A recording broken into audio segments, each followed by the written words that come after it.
Hey guys, it's Megan, your Funly Medi next door. I'm recording in the media center, so please excuse any background noise. This is actually Screencast-O-Matic. It's a website you can use to do screen captures.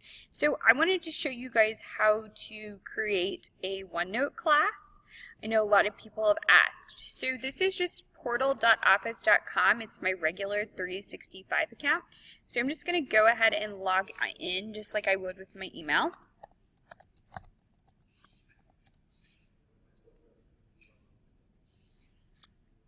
I'm not going to say my password. Let's see.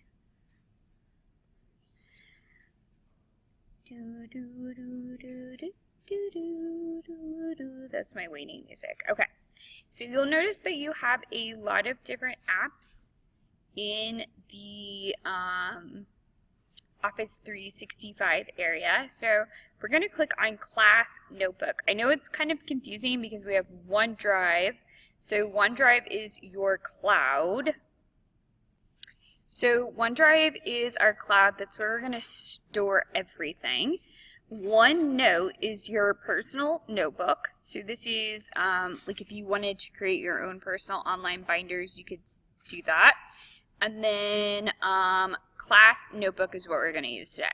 So we're going to go ahead and just click on that.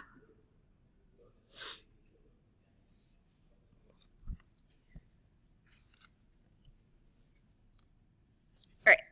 So we're going to start just by creating a class notebook. So we're going to click on this first icon. Let's do it. Oh, come on. There we go. So I can name this notebook any name I want. So I'm going to name this one Media Center period 1. And then we're going to hit next. So that's just the name of my notebook. You can name it anything you want. This is what your kids are going to use to access your notebook. So you could certainly use your name. You could label it by period, however you want to do it.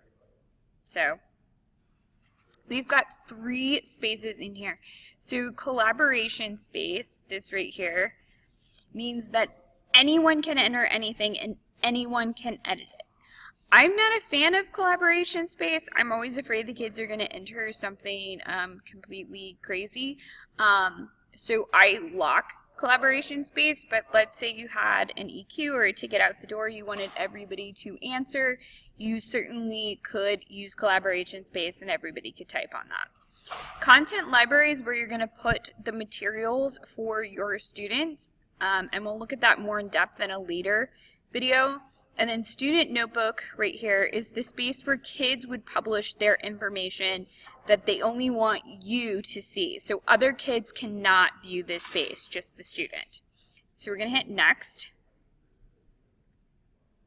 If you want to give another teacher permission to use your notebook, like let's say you have a co-teacher. So I'm going to enter Robin. So Vogel R. And you're going to see that it's going to pull up all the Vogels in the county. So we're just going to click on Robin and hit next. Here's the one thing I'm not crazy about OneNote with is that you have to individually enter each child's student ID.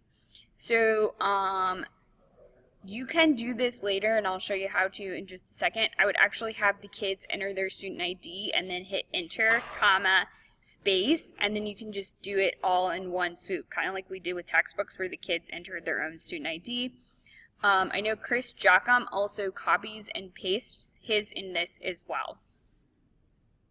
So now that we've talked about adding student names, we're just going to hit next. Like I said, you can go back and fix this. I'll show you how later. You have several different folders preloaded. So here are your folders. You've got handouts, class notes, homework, quizzes, and you can add more. So let's say I don't want quizzes because I'm not really into giving quizzes on OneNote. And I click add more. I can now create a space for projects. And these are the sections that are going to be in every kid's private notebook.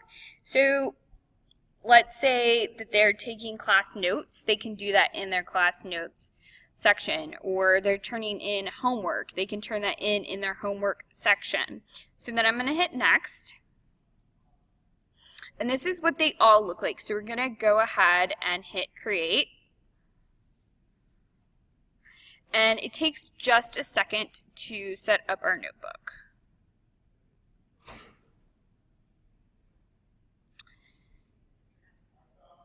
All right, now that our class notebook is set up, we're going to go to open in OneNote. So this actually opens in the application online. Let's see if it'll open up here for me. There we go.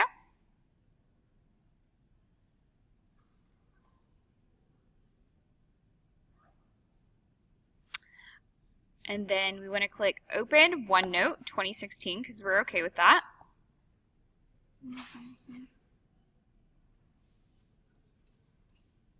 And we're just going to wait here a second.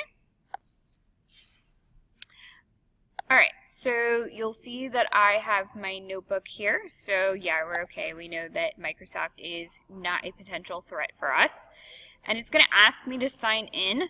I usually just close out. It's not, maybe we will sign in. All right. So you'll see my Media Center sources are all here. Here's all my notebooks. You'll see the different things here. Couple words of wisdom from Chris Jockum. So he suggests that you create a teachers section only so that you have one section where you upload assignments and distribute them to the classes.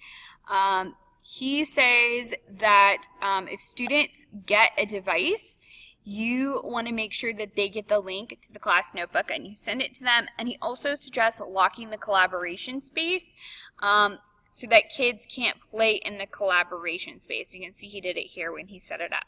So that's all for setting up notebooks. I look forward to seeing you in our next video uploading materials. Bye guys.